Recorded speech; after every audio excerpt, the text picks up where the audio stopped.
في ناس بتعيش لوحدها، بيتهم هادي، الموبايل ما بيرنش، الباب عمره ما بيخبط، وكأنهم مش موجودين.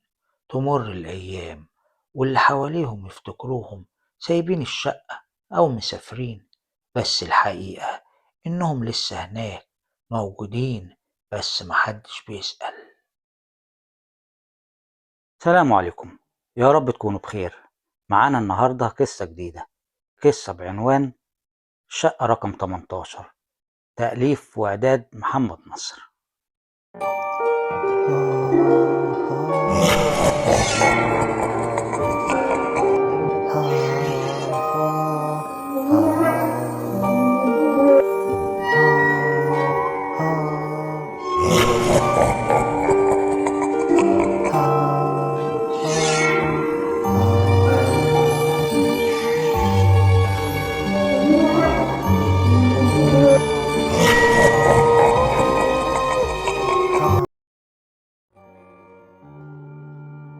أنا محمود، موظف في شركة الكهرباء، محصل فواتير. طول عمري شغال في مناطق شعبية عادية، زحمة دوشة وصريخ. كل يوم أصحى الصبح علشان أقدر ألم جزء من الفواتير، وبقول معلش، الله يكون في عون الناس، أصل مش الكل يعني بيقدر يدفع مرة واحدة. إيه اللي بيأخرني يوم واتنين أو أسبوع واتنين، المهم اللي أنا بفضل طول الشهر أحصل وأجمع في الفلوس، ويدوب أجمع من هنا ويجي الشهر الجديد من هنا وابتدي من أول وجديد. كنت بشوف زمايلي شغالين في مناطق تانية وقد إيه هما مرتاحين. كنت كل اللي أتمناه إن أنتقل في منطقة تانية من مناطق الراقية اللي إحنا بنشوفها في التلفزيون. وأخيرا حلمي اتحقق، وفعلا انتقلت في منطقة جديدة، منطقة هادية. والحمد لله في أول يوم ليا في المنطقة الجديدة جمعت كل الفواتير، وده كان بالنسبة لي إنجاز. كنت أعدي على أي شقة أديهم فاتورة الكهرباء يدفعوا الفلوس على طول من غير ما أسمع بكرة أو مفيش. وقبل الساعة 2 الظهر كنت رجعت لشركة الكهرباء علشان أسلمهم العهدة اللي معايا اللي هي الفلوس. لكن الغريب وأول مرة تحصل إني لقيت معايا فلوس زيادة. رجعت نفسي كويس ورجعت كل الفواتير، فعلا الفلوس دي زيادة، ومعرفش إيه مصدرها وإزاي جت معايا. كل الفواتير مظبوطة. أنا الصراحة بيني وبين نفسي قلت ده رزق وربنا بعته، بس إيه مصدره ما كنتش عارف.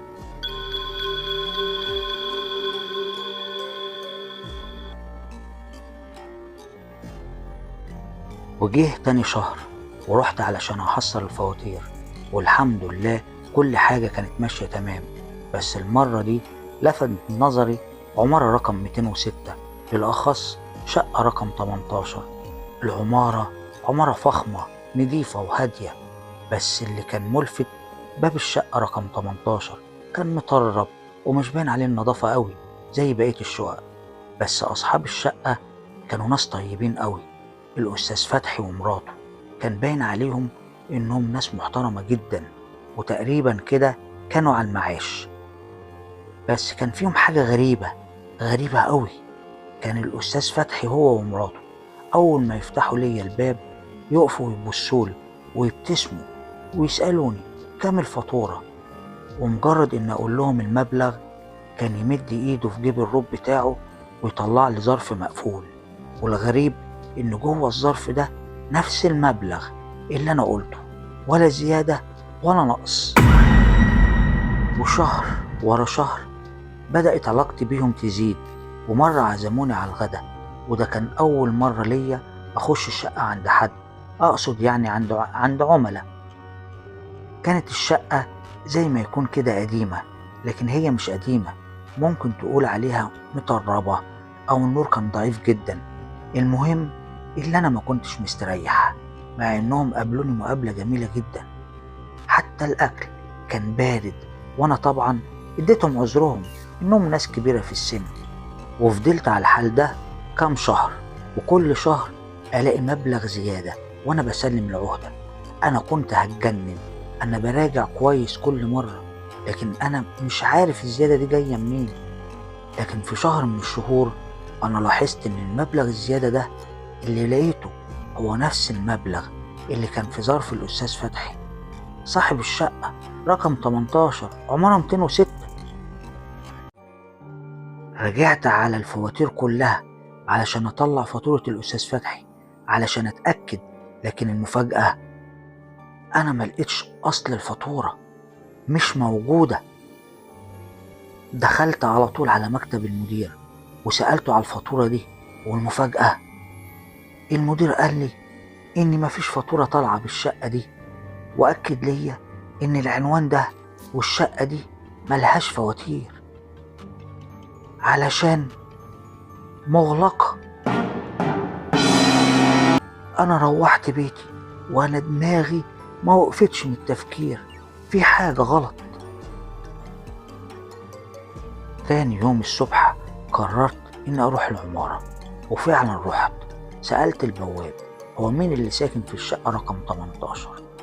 البواب رد عليا رد غريب، قال لي يا أستاذ انت كل شهر بتيجي تقف قدام باب الشقة ولحد دلوقتي مش عارف مين اللي ساكن فيها. أنا الصراحة حسيت إن هو بيتريق عليا، فاتضايقت وسبته ومشيت.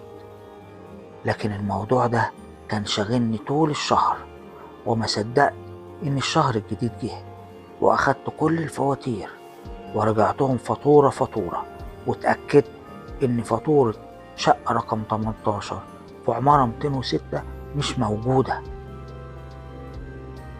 أول حاجة عملتها رحت العمارة 206، طلعت أول دور وتاني دور وجيت عند تالت دور اللي فيه الشقة رقم 18، وتعمدت إن أخبط عليهم، وفعلا خبطت. طلع لي الأستاذ فتحي ومراته كالعادة، بصولي وابتسموا وسألني كام الفاتورة، لكن المرة دي أنا قلت له مفيش فاتورة، انتم مالكمش فاتورة. بصلي وابتسم تاني، قال لي لا أكيد انت غلطان، احنا لينا فاتورة، دور كده تاني هتلاقيها. أنا طبعا كنت متأكد، بس علشان أأكد له هو فتحت له الشنطة اللي كانت معايا اللي فيها الفواتير وقلبت قدامه وبقول له أهو ملكش حاجة. وأنا بقلب لقيت الفاتورة، فاتورة باسم الأستاذ فتحي، شقة رقم 18. أنا كنت واقف في دهشة مصدوم. مد إيده وخد الفاتورة، طلع من جيبه الظرف ادهولي في إيدي وقال لي اسأل علينا كل شهر، جيب لنا الفاتورة كل شهر. وقفل الباب وأنا واقف مكاني مش فاهم أي اللي بيحصل.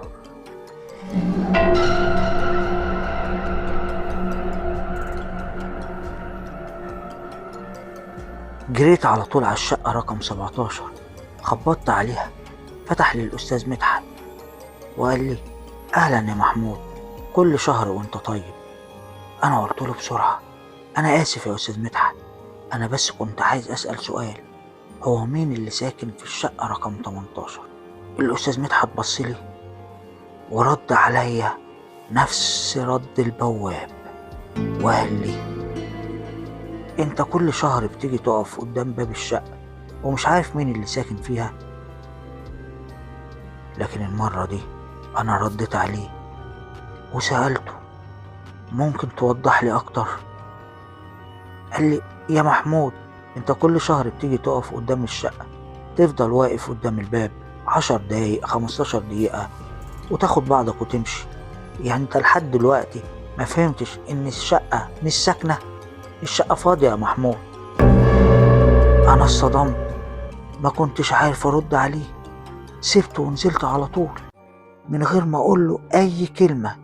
جريت على البواب وقلت له أنا عايز أعرف كل حاجة على الشقة رقم 18.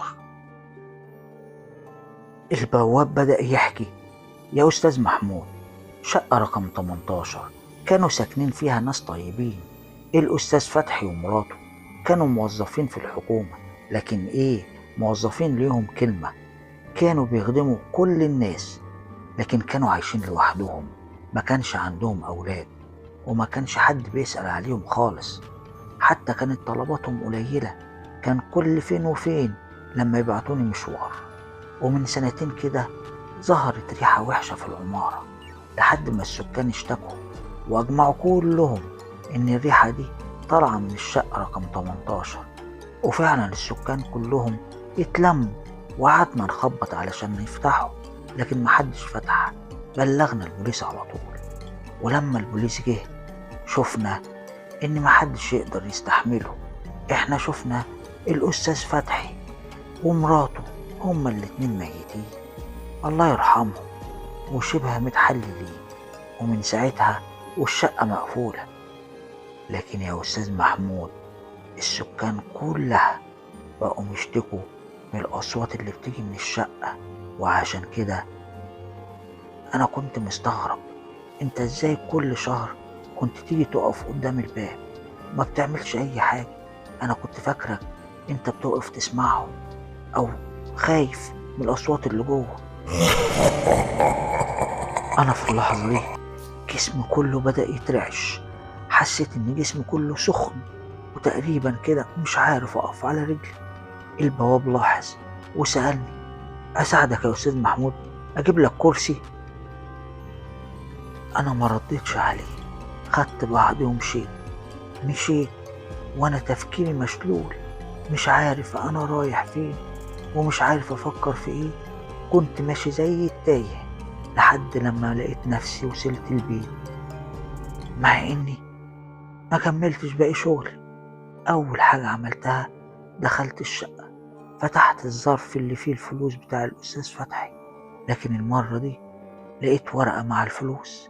الورقة كان مكتوب عليها: لازم تزورنا كل شهر، لازم تسأل علينا كل شهر. ومن ساعتها وأنا قاعد في البيت منقطع عن العمل، لكن فاضل يومين على بداية الشهر الجديد وأنا مش عارف أروح شغلي ولا ما أروحش. يا ريت تنصحوني، يا ريت تساعدوني.